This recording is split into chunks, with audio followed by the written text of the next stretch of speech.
প্রিয় দর্শক, স্বাগত সবাইকে সালাম স্টিল নিবেদিত গণতন্ত্রের সংলাপে।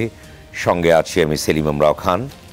দর্শক, র্যাবের সাবেক ডিজির পর এবার যুক্তরাষ্ট্র নিষেধাজ্ঞা আরোপ করল সাবেক সেনাপ্রধান জেনারেল আজিজ আহমেদের ওপর। চাকরি জীবনে বর্ডার গার্ড বাংলাদেশ সেনাবাহিনীর সর্বোচ্চ পদে দায়িত্ব পালন করেছেন জেনারেল আজিজ। তবে চাকরি জীবনের শেষে এসে তাকে নিয়ে উঠেছে ভয়াবহ সব বিতর্ক। 5 ভাইয়ের মধ্যে 3 ভাই খুনের মামলার দণ্ডপ্রাপ্ত আসামি, যদিও পরবর্তীতে তাদের সাজা মওকুফ করে দিয়েছে রাষ্ট্র। আপন ভাইকে সেনাবাহিনীর টেন্ডার পাইয়ে দেয়া সহ বিভিন্ন অভিযোগ তুলে জেনারেল আজিজকে নিয়ে আন্তর্জাতিক গণমাধ্যম আল জাজিরা অনুসন্ধানমূলক সংবাদ প্রচারের পর পুরনো বিতর্ক নতুন করে সামনে আসে। মৃত্যুদণ্ডপ্রাপ্ত ছোট ভাই জোসেফের সাজা মওকুফে প্রভাব বিস্তার অভিযোগ রয়েছে তার বিরুদ্ধে। ধারণা করা হচ্ছে এসব অভিযোগেই জেনারেল আজিজের বিরুদ্ধে ভিসা নিষেধাজ্ঞা দিল যুক্তরাষ্ট্র। তবে অভিযোগগুলো সরাসরি অস্বীকার করে যুক্তরাষ্ট্রের প্রতি পাল্টা চ্যালেঞ্জ ছুড়ে দিয়েছেন তিনি। তার দাবি, সেনাবাহিনীর যন্ত্র ক্রয়ে যে দুর্নীতির কথা বলা হয়েছে তার সঙ্গে তিনি জড়িত নন। এদিকে বাংলাদেশে জাতীয় নির্বাচনের আগে ঘোষিত ভিসা নীতির অধীনে সাবেক সেনাপ্রধান জেনারেল আজিজ আহমেদের বিরুদ্ধে যুক্তরাষ্ট্র নিষেধাজ্ঞা দেয়নি। মন্তব্য করে পররাষ্ট্রমন্ত্রী বলেন, এই নিষেধাজ্ঞা দেওয়া হয়েছে ফরেন অফিস অপারেশন অ্যাক্টের আওতায়।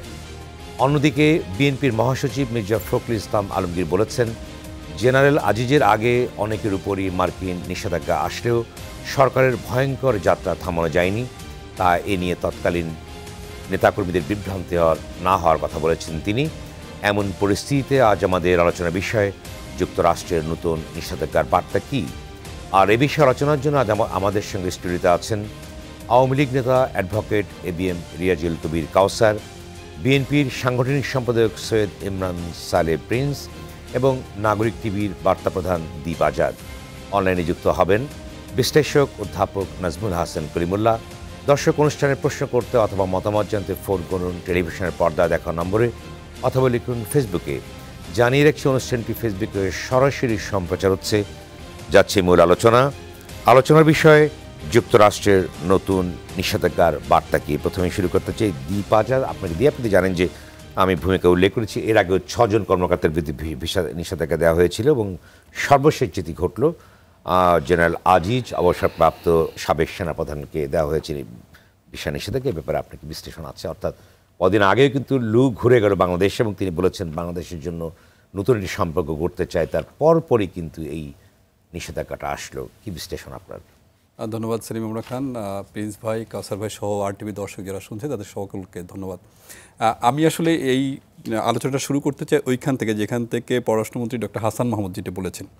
তিনি বলেছেন, তার বক্তব্যটা আমার কাছে খুবই সিগনিফিকেন্ট মনে হচ্ছে। সেটি হচ্ছে যে 3টা পয়েন্ট যদি আপনার ধরি। প্রথম হচ্ছে যে এই নিষেধাজ্ঞাটি ভিসা নীতির জন্য হয়নি, এই নিষেধাজ্ঞাটি অন্য কোনো কারণে হচ্ছে, মানে উনি অবশ্য কারণটা সেটা যদিও আপনার যুক্তরাষ্ট্র বলেছে এটা দুর্নীতির কারণে হচ্ছে। দ্বিতীয় হচ্ছে যে এটি সরকার আগে থেকেই জানতো। তৃতীয় হচ্ছে যে এটি মানে তার সাবেক কর্মস্থল সেনাবাহিনীকে সরকারের পক্ষ থেকে অবহিত করা হচ্ছে।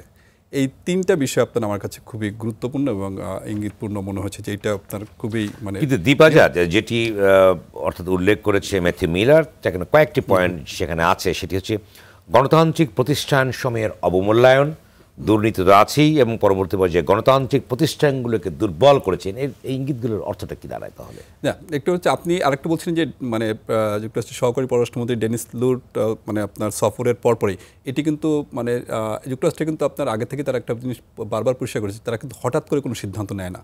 তারা কিন্তু যে কোনো একটা প্রক্রিয়া সম্পন্ন করার পরেই আপনার সেই সিদ্ধান্তটি তারা জানায় এবং সরকারকে কিন্তু এই আগেই জানানো হচ্ছে বলছে। সরকার নিজেই স্বীকার করেছেন, পররাষ্ট্রমন্ত্রী বলেছেন যে তাদেরকে আগেই জানানো হয়েছে নিষেধাজ্ঞার ব্যাপারে। আপনি বলছিলেন যে পয়েন্টগুলো বলা হচ্ছিল সেটি হচ্ছে যে তিনি যখন সেনাবাহিনীতে ছিলেন বলছেন যে জিনিসপত্র ক্রয়ে তার দুর্নীতির অভিযোগ রয়েছে। আপনি যেটি বলেছেন যে আপনার শুরুতেই ছিল যে তার 3 ভাইকে সাজা মওকুফের যে প্রক্রিয়াটা ছিল, এই প্রক্রিয়াটা কিন্তু অনেক প্রশ্নবিদ্ধ, কিন্তু অনেক বিতর্কিত। এবং যে প্রক্রিয়ায় আপনার তার ভাইদেরকে সাজা মওকুফ করা হচ্ছে সেখানে খুব স্বাভাবিক তিনি যদি জেনারেল আজিজের ভাইতরা না হতেন তাদের সাজা মওকুফ এভাবে হতো কিনা এটি নিয়ে কিন্তু আমরা চারজনই এই প্রশ্নটা কিন্তু স্বাভাবিকভাবে করতে পারি। এই আলোচনা কিন্তু আপনার একদম চায়ের দোকান থেকে শুরু করে সর্বোচ্চ পর্যায়ে সব জায়গায় কিন্তু আলোচনা হবে এবং সেখানে খুব পরিষ্কারভাবেই বলা হবে যে জেনারেল আজিজ যদি তাদের ভাই না হতেন তাহলে তাদের তিনজনের সাজা মওকুফটি হতো না, এরকম প্রক্রিয়া। এবং যে প্রক্রিয়া হচ্ছে সেই প্রক্রিয়াগুলোকে আপনারা অনেক রকম তাদের জাতীয় পরিচয়পত্র আপনার মানে ভুল তথ্য দেওয়া হচ্ছে বিভিন্ন জায়গায়, এটি করেই আপনি অনেকে বলবার চেষ্টা করেছেন যে এত ম্যাক্রো লেভেলে কিন্তু যুক্তরাষ্ট্র কি কাজ করবার কথা, কারণটা কি এটি যে তার ভাইয়ের সাজা মওকুফের তিনি তদবির করেছেন এই জন্য ভিসা এই বিষয়গুলো যেটা উঠে আসছে আপনি ঠিকই বলেছেন, কিন্তু এইটার কারণটা কি, এই রিজনগুলো কি হতে পারে বা কতখানি যৌক্তিক মনে হয় আপনার কাছে? আপনার মনে আছে যে আল জাজিরায় একটা প্রতিবেদন হয়েছিল, আপনার মনে আছে কিনা, জেনারেল আজিজকে কেন্দ্র করে আপনার যে প্রতিবেদনটা হয়েছিল এটি কিন্তু আপনার সেই সময় খুব খুব আলোচিত ছিল। মানে তথ্য নিয়ে অনেক ধরনের বিতর্ক হতে পারে, সেই সব তথ্য নিয়ে সঠিক কিনা, সব তথ্যের আপনার তথ্য প্রমাণ পাওয়া যাবে কিনা, এগুলো নিয়ে অনেক ধরনের বিতর্ক আপনার হতে পারে। কিন্তু সেই প্রামাণ্যচিত্রটি প্রকাশের পরে কিন্তু এটি শুধু দেশে নয় দেশের বাইরেও কিন্তু আপনার আলোচনা ছিল। আমার কাছে যদি আপনি বলেন তাহলে সেই আল জাজিরার প্রতিবেদনটি এরকম একটি সিদ্ধান্ত গ্রহণে যুক্তরাষ্ট্রকে প্রভাবিত করতে পারে। আপনি তাই মনে করছেন? আমি মনে করছি। ধন্যবাদ, আবারও আসবো আপনার কাছে। এ পর্যায়ে যাচ্ছি ইমরান সালেহ প্রিন্স, এর ভিতরে কিন্তু আপনাদের মহাসচিব বলেছেন যে ভিসা নিষেধাজ্ঞা দিয়েছে, আসলেও সরকারের ভয়ঙ্কর যাত্রা থামানো যায়নি। এই নিয়ে নেতাকর্মীদের বিভ্রান্তি অত উৎসাহিত না হওয়ার কথা তিনি বলেছেন যে আপনারা আন্দোলনের মাঠে থাকবেন, এই ধরনের ইঙ্গিত দেওয়ার চেষ্টা করেছেন, এটির বিষয়ে কনসার্ন না আপনারা, কিন্তু আসলে মূল্যায়নটা কি আপনাদের প্রসঙ্গে? ধন্যবাদ আজকের এই শোতে আমাকে আমন্ত্রণ জানানোর জন্য। একই সাথে যারা স্টুডিওতে এবং অনলাইনে আলোচক হিসেবে আছেন তাদেরকেও শুভেচ্ছা জানাচ্ছি, দর্শক শ্রোতাদেরকেও শুভেচ্ছা জানাচ্ছি।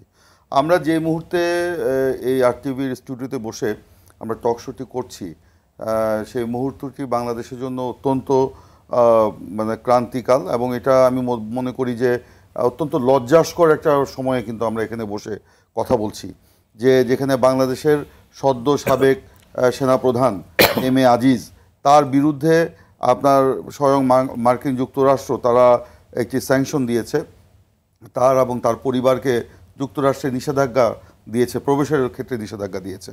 এবং কি সব কারণ সেটা আজকে গত রাতে বেসিক্যালি বাংলাদেশের সময় যখন রাত 2টা বা 2:30 তখন তারা সেখানে মার্কিন যুক্তরাষ্ট্রের ওয়েবসাইটে স্টেট ডিপার্টমেন্ট সেটা প্রকাশ করেছে।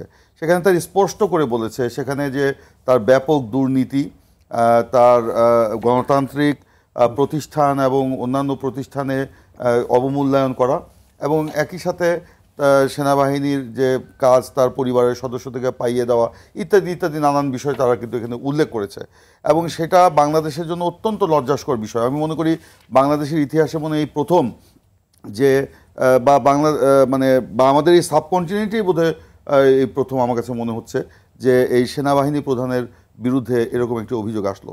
আজকে দেখেন একটু আগে দীপ আজাদ বলছিলেন যে আল জাজিরায় বোধহয় 2 বছর আগে এরকম একটি ডকুমেন্টারি প্রচারিত হয়েছিল। তখন আপনার বাংলাদেশ সরকার, আওয়ামী লীগ, পররাষ্ট্র মন্ত্রণালয় এমনকি আইএসপিআর তখন সেই বক্তব্যকে অতিরঞ্জিত, রাজনৈতিক উদ্দেশ্য প্রণোদিত এবং সেটা অসত্য, বানোয়ার, ভিত্তিহীন বলে উড়িয়ে দিয়েছিল। কিন্তু সেই প্রতিবেদনটি কিন্তু দেশ বিদেশে ব্যাপকভাবে আলোচনায় ছিল। সেই প্রতিবেদন ধরে সরকার যদি তদন্ত করতো তাহলেও তো কিন্তু একটা কথা ছিল।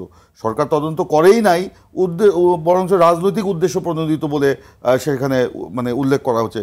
সেই প্রতিবেদনটি ছিল all the prime minister's ban, যেটা শিরোনাম ছিল, এবং সেখানে দীর্ঘ প্রতিবেদন। তো সেখানে দুর্নীতির কথা আছে, স্বজনপ্রীতির কথা আছে, সব বাদ দিলাম। এরকম একজন বিতর্কিত একটি পরিবারের লোককে সেনাপ্রধান কেন বানাতে হবে, যার পরিবারের 3 জন সদস্য হচ্ছে খুন হত্যার সাথে জড়িত, যারা আপনার খুনের আপনার দণ্ডপ্রাপ্ত আসামি? কেন বানাতে হবে? শুধুমাত্র রাজনৈতিক আনুগত্যের কারণে। আজকে তাহলে কি দেখা যাচ্ছে, সেনাবাহিনীর মতো একটি নিরাপত্তা বাহিনী যেটা রাজনৈতিক পরিবারের দায় তিনি কেন নেবেন? অবশ্যই নিতে হবে। একজন সেনাবাহিনীতে কর্মরত কোনো ব্যক্তিকে যখন পদায়ন করা হয় বা তাকে যখন বিভিন্ন জায়গায় পদোন্নতি দেওয়া হয় বা যেখানে পোস্টিং দেওয়া হোক না কেন, এগুলি অবশ্যই বিবেচনায় রাখা হয়। এটা অবশ্যই বিবেচনায় রাখা যায়। তার পরিবারের সদস্যদের দায়, এই পরিবারের সদস্যদেরকে প্রোটেকশন দেওয়ার জন্য, রক্ষা করার জন্য উনি সেনাবাহিনী প্রধান থাকা অবস্থায় চেষ্টা করেছেন সফল হয়েছেন। সেনাবাহিনীর যখন প্রধান ছিলেন না তখনও তিনি চেষ্টা করেছেন, সফল হয়েছেন। এবং তাদেরকে যেভাবে আপনার দীপ আজাদ বলেছেন যে এটা কোনো সাধারণ মানুষের ক্ষেত্রে যদি হতো তাহলে আমরা অবশ্যই এই জিনিসটা আমরা মনে করি যে এটা হতো না, কিন্তু ওনার এই মানে ক্ষমতার অপব্যবহার করে তাকে, এবং একটা রীতিমতো লুকিয়ে ছাপিয়ে, কেউ জানতো তার ভাইরা আপনার মানে কারামুক্ত হয়ে আপনি বলেন যে যুক্তরাষ্ট্র বৃহত্তর দেশ, সেখানে তার ভাইয়ের জন্য তদবির করেছেন, কোর্ট আন করছে জন্য তাকে স্যাংশন আওতায় নিয়ে আসবে, কতখানি যৌক্তিক? বাংলাদেশে আজকে কেন বাংলাদেশটা আপনার সারা বিশ্বের কাছে কেন আজকে ইম্পর্টেন্ট? কারণ বাংলাদেশে বর্তমান সরকার তারা গণতন্ত্রকে হত্যা করে, নির্বাচনী ব্যবস্থাকে ধ্বংস করে, এখানে অবাধ দুর্নীতি, লুটপাট, যথেচ্ছাচার করে এখানে তো একটা মাফিয়াতন্ত্র তৈরি করেছে। এখানে একটা মানে দুর্নীতি লুটপাটের স্বর্গরাজ্যে পরিণত হয়েছে, যে সমগ্র বিশ্বব্যাপী এটা ছড়িয়ে পড়েছে। গত কিছুদিন আগে প্রধানমন্ত্রী আপনার নির্বাচন আগে আপনার আমেরিকা গিয়েছিলেন, সেখানে আমেরিকার রাষ্ট্রপতির উপদেষ্টা তার সাথে দেখা করেছেন। সেই দেখা করার সংবাদ কিন্তু গণমাধ্যমে বাংলাদেশ সরকার বা পররাষ্ট্র মন্ত্রণালয় জানায়নি। ওখানে আপনার নিউজ এসেছে সেই বৈঠকে সেখানে FBI এর প্রতিনিধি ছিল, এবং সেখানে স্পর্শকাতর ব্যক্তিদের দুর্নীতির বিষয়গুলো নিয়ে সেখানে আলোচনা হয়েছে। সেখানে আমেরিকায় আপনার তাদের মানে অর্থ পাচার নিয়ে আলোচনা হয়েছে, আমেরিকায় তাদের সম্পদ নিয়ে সেখানে আলোচনা হয়েছে। সেটা আমরা জানতাম না, আমরা তো ওখানকার পত্রিকা থেকে জেনেছি। বাংলাদেশ সরকার কিন্তু তখনও স্বীকার করেনি, যখন এটা প্রকাশিত হলো। আপনি বলতে চাইছেন যে বাংলাদেশের দুর্নীতি এবং গণতান্ত্রিক প্রক্রিয়া না থাকার কারণে এই ঘটনাগুলো ঘটছে? আপনি লাইন শেষ করি, একটি তথ্য আপনাকে দিতে চাই। আপনি জানেন যে বর্তমান যে পরিসংখ্যানটি আছে, যে পৃথিবীর যত মানুষ আছে তার 8% মানুষ প্রকৃত গণতন্ত্র উপভোগ করে, এবং 70% মানুষ কোনো না কোনোভাবে টোটালিটারিয়ান শাসনের অধীনে আছে। অর্থাৎ যে গণতন্ত্রের কথা বলে যুক্তরাষ্ট্র, যদি নাই কোথায় পৃথিবীর কোথাও, তাহলে বাংলাদেশ এত গুরুত্বপূর্ণ অবস্থা। আজকে আমি তো বললাম বাংলাদেশকে আজকে সেই পর্যায়ে নিয়ে যাওয়া হয়েছে, জাতীয় এবং আন্তর্জাতিকভাবে বাংলাদেশকে বন্ধুহীন করে ফেলা হয়েছে, এবং একটি গোষ্ঠীর বন্ধু করা হয়েছে, যে গোষ্ঠী পৃথিবীতে গণতন্ত্র বা মানবাধিকার নিয়ে কোনো কাজ করে না। আজকে কোটারি স্বার্থ, ব্যক্তি স্বার্থ, পরিবার স্বার্থ এবং একটি দলের স্বার্থ সেখানে দেখা হচ্ছে সব জায়গাতেই। সেই কারণেই তো বাংলাদেশ আজকে মানে আমি তো আগেও বলেছি, নির্বাচনের আগে আমি মানে বলেছি যে বাংলাদেশকে আন্তর্জাতিক রাজনৈতিক যুদ্ধের ময়দানে পরিণত করা হয়েছে, এবং সেটা করেছে আওয়ামী লীগ এবং তার নিজের স্বার্থে, তার দলের স্বার্থে, একটি পরিবারের স্বার্থে, একটি ব্যক্তির স্বার্থে। আজকে সেই কারণেই আজকে এগুলি হচ্ছে। আজকে এই যে আজিজ, আমি তো বলেছি তাকে কেন আপনার সেনাবাহিনী প্রধান করতে হবে, এরকম বেনজির তাকে কেন আপনার ইয়েতে করতে হবে, আপনার র্যাবের ডিজি করতে হবে, আপনার পুলিশের IG করতে হবে, কমিশনার করতে হবে, একটার পর একটা প্রাইস পোস্টিং দিয়ে।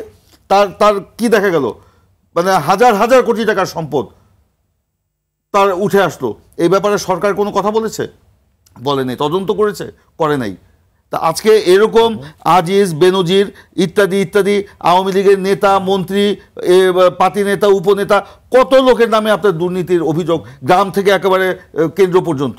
আপনার তাদের সুবিধাভোগী যারা শ্রেণী, এই যে আজিজ মার্কা লোক, বেনজির মার্কা লোক, এই সুবিধাভোগী আওয়ামী লীগের শ্রেণী, তারা তো দুর্নীতি করে আঙ্গুল ফুলে কলা গাছ হয়েছে। কেন হয়েছে? ওই যে গোষ্ঠী স্বার্থ হয়েছে। এখানে একটা সুবিধাভোগী শ্রেণী তৈরি করা হয়েছে, যে সুবিধাভোগী শ্রেণীকে সুবিধা দিয়ে তাদের উপর ভর করে এরা ক্ষমতায় আছে। এদের আপনার জনগণের কোনো ভিত্তি নাই। আচ্ছা, ছোট্ট প্রশ্ন আপনাকে করি, যেটি ওবায়দুল কাদের বলেছিলেন ডোনাল্ড লু আসার আগে, তিনি বলেছিলেন যে লুর কোন ধরনের অভিসন্ধি আছে কিনা সেটি বিএনপি ভালোভাবে জানে। আপনারা কি জানতেন কিনা যে আমরা যেটা বলেছি যে ডোনাল্ড লু বাংলাদেশে এসছেন, আমরা তাকে স্বাগত জানাই, কিন্তু ডোনাল্ড লুর বাংলাদেশে আসার বিষয়ে আমরা অবগত নেই। আমাদের কাছে অতটা গুরুত্বপূর্ণ নয়। আমাদের কাছে গুরুত্বপূর্ণ বাংলাদেশের গণতন্ত্রের আজকে কবরে।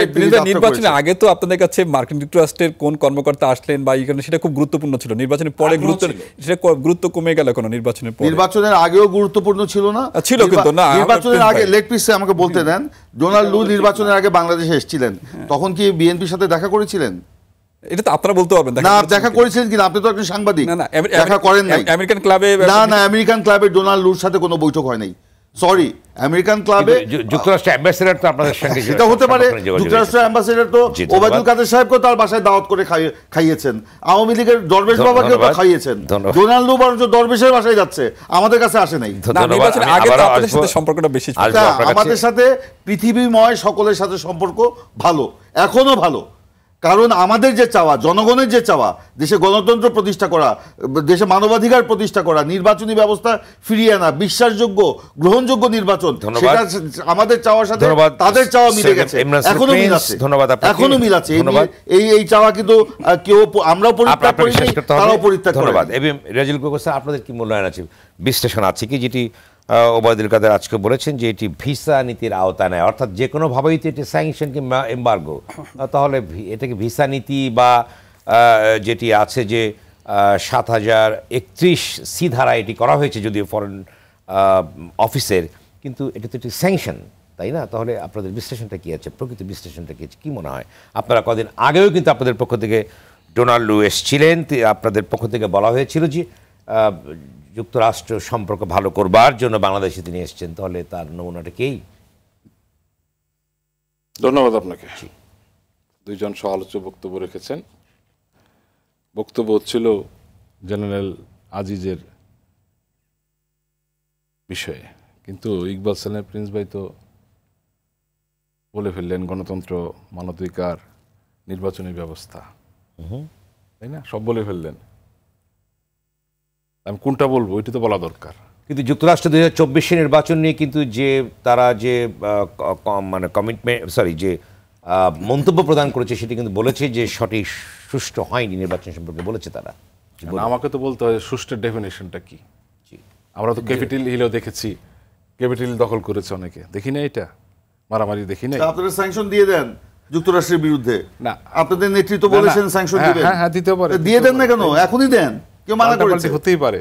আচ্ছা যাই হোক, আপনি যে কোশ্চেনগুলি করেছেন, প্রথমত আজকে আমাদের পররাষ্ট্রমন্ত্রী কিন্তু কিছু কিছু খুব ক্লিয়ার করেছেন যে এইটা যে বিচারনীতি নিয়ে বক্তব্য হচ্ছিল, সে 3Cর বিচারনীতির ইয়েতে না, এটা ফরেন অফিসিয়াল অ্যাক্টের আওতায় এটা দেওয়া হয়েছে। ওনার কিন্তু ভিসাটা বাতিল করা হয় নাই, রিভোক্ট করা হয় নাই, ওনাকে যুক্তরাষ্ট্রে প্রবেশে নিষেধাজ্ঞা দেওয়া হয়েছে, পরিবার সহ। ওনার ভিসা কিন্তু ভ্যালিড, তাই না? এখন আসেন, আজকে আমরা সকালে এই নিউজটা দেখেছি।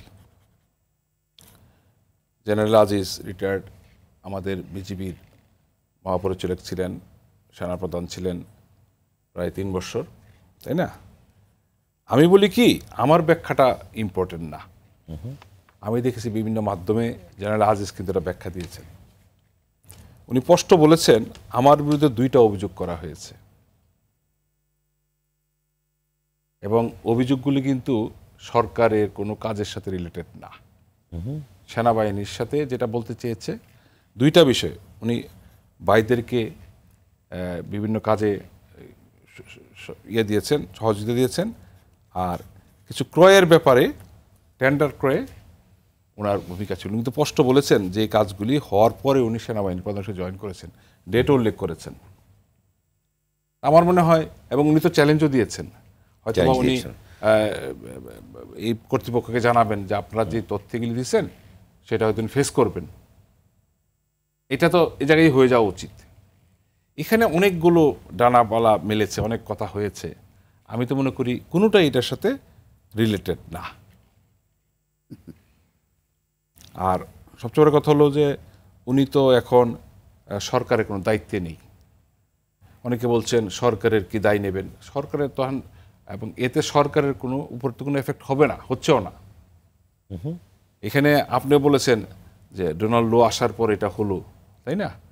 ডোনাল্ড লোকে তো বলা হয়েছিল, কারণটা কি মনে করেন আপনি, যে সংক্ষেপে আমাদের কারণটা বলবো, দেন আমাদের এই র্যাবের উপর নিষেধাজ্ঞার ব্যাপারে তার সাথে আলোচনা করা হয়েছিল। উনি কি বলেছেন, বিষয়টা আমার এখতিয়ারে পড়ে না, যারা করে তাদেরকে আমি জানাবো। তো এই বিচারনীতিটা কি ডোনাল্ড লোয়ের আওতায় পড়ে? উনি কি এটার জন্য এসছেন বা উনি কি এটা করেছেন? এটার জন্য আলাদা ডিপার্টমেন্ট আছে। কারণ উনি আসার পর এটা হয়েছে, এটা কি বলা ঠিক হবে? আর কার্যকরী হয়েছে, এটা কি বলা ঠিক হবে? না, কেন করা হলো? আমি আপনার কাছে আমি আসবো, এই পর্যায়ে আমি যাচ্ছি আমাদের বিরতি, যেহেতু তার আগে প্রফেসর নাজমুল হাসান করিমুল্লাহ স্যার, আপনি কি আমাকে শুনতে পাচ্ছেন? জি, আপনাকে পরিষ্কার শুনতে পাচ্ছি। হ্যাঁ, পরিষ্কার। স্যার আপনি একটু বলুন যে আপনি তো আগে থেকেই বলে আসছিলেন যে বাংলাদেশি নির্বাচন আগে থেকেই যে বড় ধরনের ভিসা নিতে আসতে পারে এবং পর্যায়ক্রমে আসবে এবং শত শত মানুষকে ভিসা নিতে আওতায় আনা হতে পারে এমন ইঙ্গিত আপনি দিয়েছিলেন, যদিও তার দীর্ঘদিন পর একটি বাংলাদেশি একটি সেনাপ্রধানের পরে আসলো। কিন্তু যে কথাটি যুক্তরাষ্ট্রের পক্ষ থেকে বলা হয়েছে যে অর্থাৎ তিনি যুক্তরাষ্ট্রে বলা হয়েছে যে গণতান্ত্রিক প্রতিষ্ঠান ও আইনের শাসন শক্তিশালী করতে নিজেদের অঙ্গীকার পুনর্ব্যক্ত করছে যুক্তরাষ্ট্র, যার ধারাবাহিকতায় আজিজ আহমেদের বিরুদ্ধে এই ব্যবস্থা তাহলে কি আরও আসছে? আপনি কি বলবেন এ প্রসঙ্গে? ধন্যবাদ। আমি অ্যাডভোকেট কাউসার মহোদয়ের বিশ্লেষণ ও বক্তব্য শুনছিলাম। তার যে বক্তব্য এবং বিশ্লেষণ, তার মধ্যে সত্যের একটা প্রতিচ্ছবি কিন্তু ফুটে উঠেছে। কারণ আপনার ভিসা নীতি আওতায় কিন্তু জেনারেল আজিজকে আপনার এই অভিশংসন করা হয়নি। এক, তার ভিসা রিভোক করা হয়নি।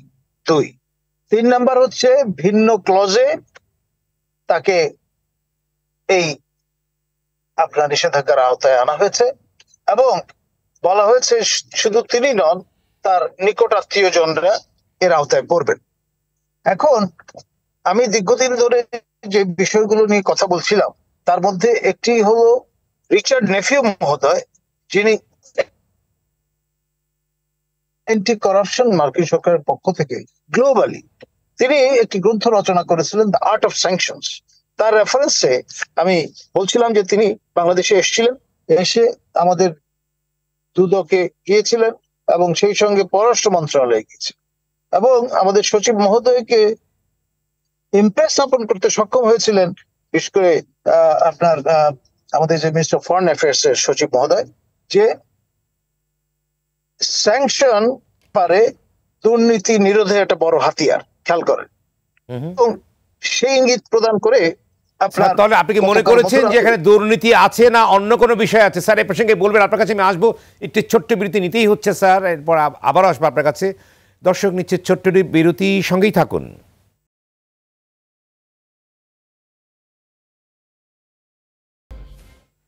বিরতির পর আবারও স্বাগত। দেখছেন সালাম স্টিল গণতন্ত্রের সংলাপ অনুষ্ঠান, সঙ্গে আছে আমি সেলিম আমরা খান।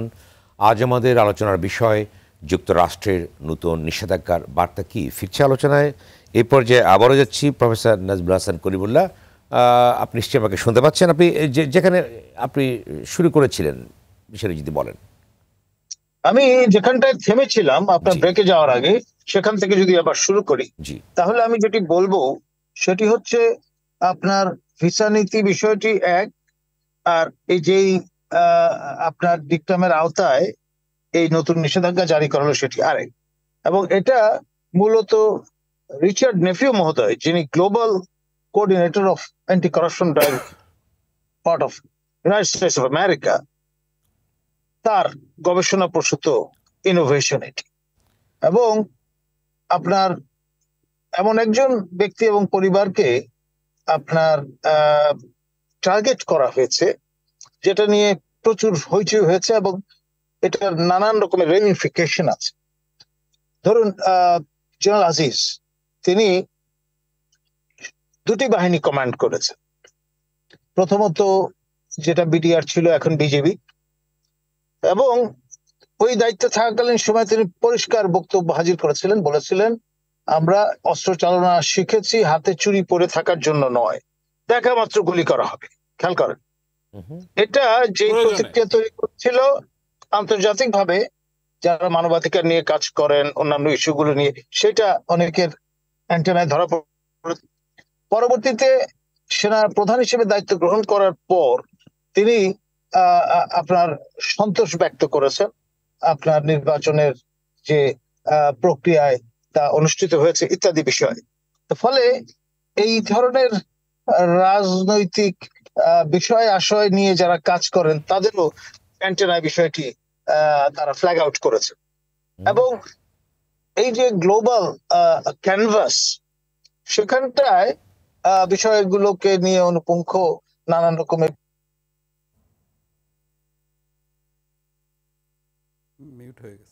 মিউট হয়ে গেছে। মাননীয় সেনা প্রধান হিসেবে তিনি যখন সরকারি সফরে ছিলেন, মার্কিন যুক্তরাষ্ট্রে তাকে কিন্তু ঘটা করে 19 বার তোপধ্বনি দিয়ে সম্মান জানানো হয়েছে। খেয়াল করেন, 19 গান স্যালুট, এটা খামখালি বিষয় নয়। এবং ঠিক সেই সময়ে তিনি যুক্তরাষ্ট্রে অবস্থানকালীন সময়ে আল জাজিরা টার্গেটেড ভাবে একটা স্মিয়ার ক্যাম্পেইন এগুলো জোরসোরে করেছেন। প্রতিক্রিয়ায় আবার I am prime ministers man এরকম একটি সোশ্যাল মিডিয়ামে আপনার রিবাফও আমরা কিন্তু খেয়াল করেছি। এই টানাপোড়েনে পরে একজন ব্যক্তি কিভাবে ডেমোনাইজ করা যায় ব্যক্তির ইমেজকে, সেটার চমৎকার আপনার ক্যানভাস কিন্তু আমরা এখানে।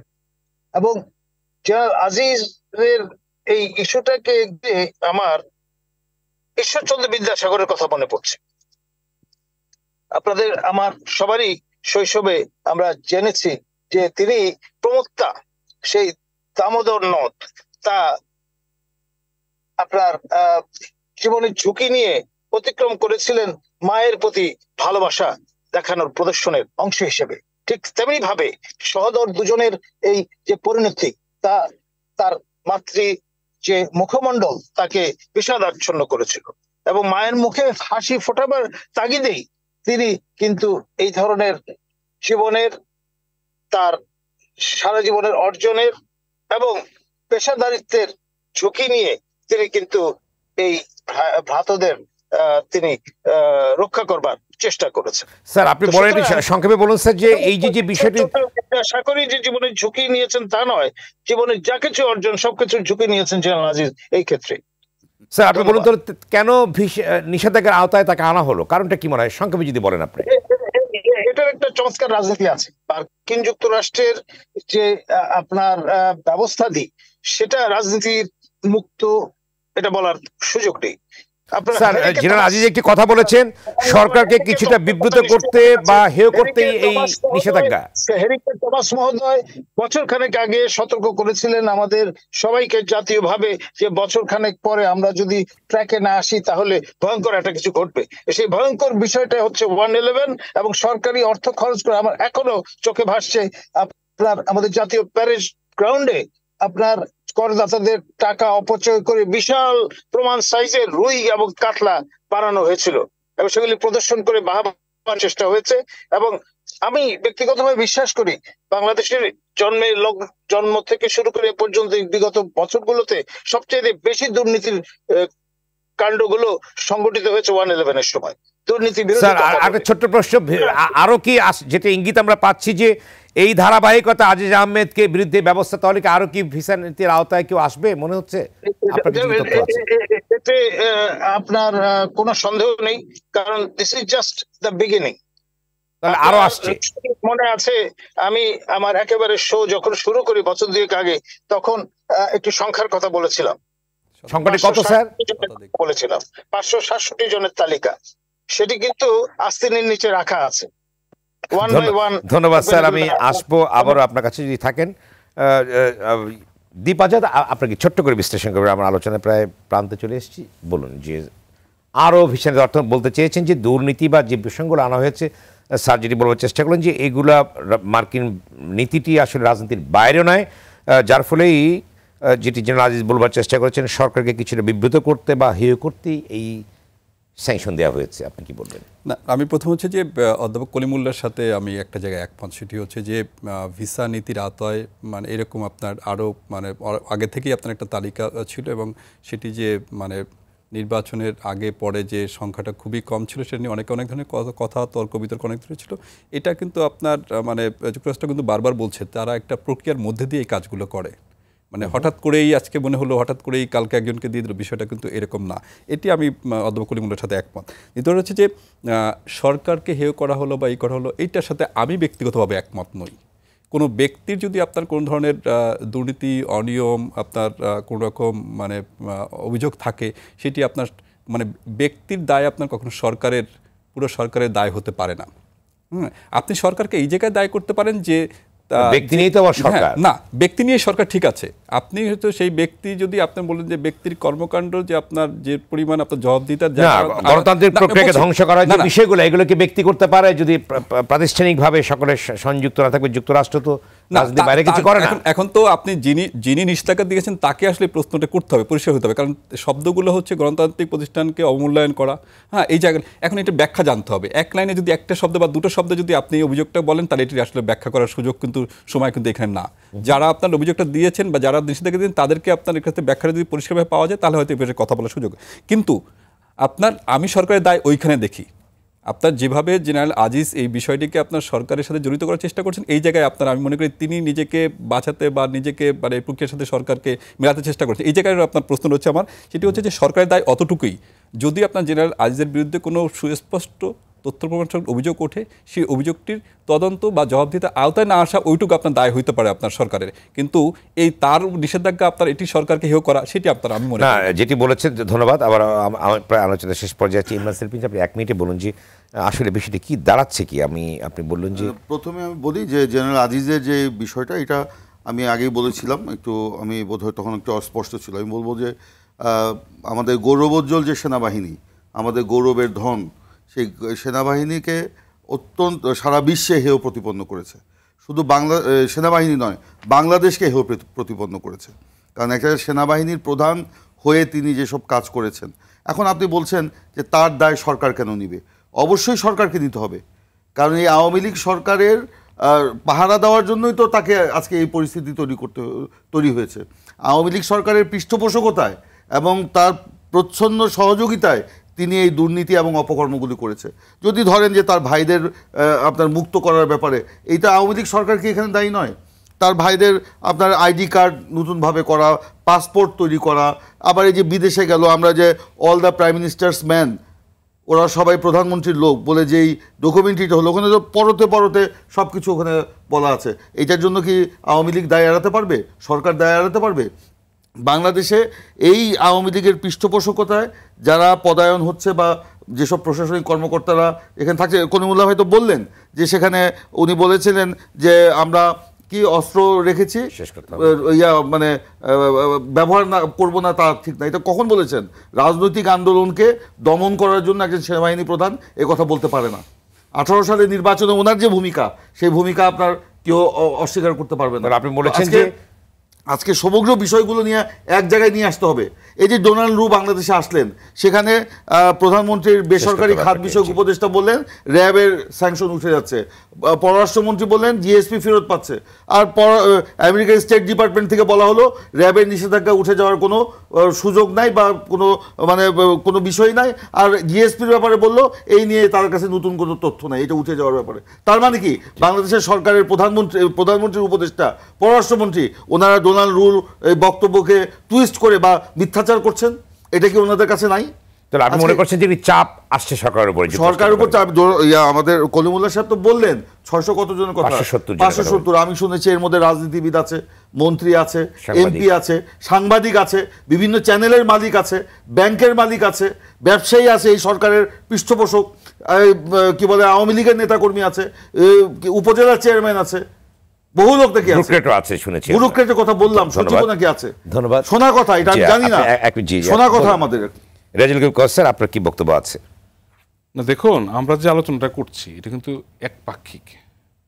মার্কিন যুক্তরাষ্ট্র কি কারণে কাকে দেবেন এটা নিশ্চয়ই আমাদের আলোচনা করে দেবেন না। তাদের বিভিন্ন ধরনের দৃষ্টিভঙ্গি আছে, সেই তারা বিবেচনা করে থাকেন, এবং আমরা আগে জানারও কিন্তু কোনো সুযোগ নাই। না, আপনি বলেন যে এই নিষেধাজ্ঞা কি সরকার কি চাপ অনুভব করবে কিনা, আপনি কি বলেন? আমি মনে করি সরকারের চাপের বিষয়টা এটা না। আমরা তো গন্ডারের মতো জন্য চাপ অনুভব করি না। কলিমুল্লাহ সাহেব একটা কথা বলেছেন, জেনারেল আজিজ যখন আমেরিকায় ছিলেন তখন কিন্তু আল জাজিরার প্রতিবেদনটা হয়, লক্ষ্য করে দেখেছেন? আল জাজিরার প্রতিবেদন তো কন্টিনিউ করে নাই, তারা বলছিল কন্টিনিউ করবেন, হঠাৎ করে কিন্তু এই প্রচারটা থেমে গিয়েছিল। তাহলে আপনি মনে করছেন এর পেছনে একটা ষড়যন্ত্র বা একটা পরিকল্পনা আছে? কিন্তু এখন আমরা মনে করি এখন উনি সরকারের সাথে নেই, এবং আমরা মনে করি মার্কিন যুক্তরাষ্ট্রের সাথে আমাদের সম্পর্ক আগের চেয়ে অনেক বেটার, এবং ডোনাল্ড কিন্তু এটা বলে গেছে আগে যাই হোক আমরা ভবিষ্যতে মানে সামনে এগিয়ে যেতে চাই। একটু এবং এটা clarification প্রভাব দিই। বিস্তার করবে না এটা আপনি আপনাদের বলেছিলেন উপরে। উপরে। লয়ের কথা এটা। নির্বাচনের আগে যে অস্বস্তি ছিল ওইটাকে আমরা কাটিয়ে- পাশে রেখে No. পাশে রেখে আমরা সম্পর্কে এগিয়ে দিয়ে ওটা ওটাকে কাটিয়ে আমরা বাদ সামনে- দিয়ে না আমরা কাটিয়ে আমরা- পাশে থেকে আবার সামনেও আসতে রেজুলুল হবে। কাউসার তাহলে সরকারের উপরে কোনো প্রভাব বিস্তার করবে না এই স্যাংশনের না, ঘটনা এটা করতে পারে না এখন আপনারা এই নিয়ে কোনো না, চিন্তা আমরা করছেন অবশ্যই না সরকারের নিয়ে না, আমাদের ধন্যবাদ। যাদের দুই রাষ্ট্রমন্ত্রী কান ওটা কাটা করে ধন্যবাদ তারা এইসব সবাইকে অনুভব আলোচনা করবে না। অংশ নেবার জন্য। দর্শক, সালাম স্টির গণতন্ত্রের সংলাপ আজ এ পর্যন্তই। সঙ্গে থাকবার জন্য ধন্যবাদ।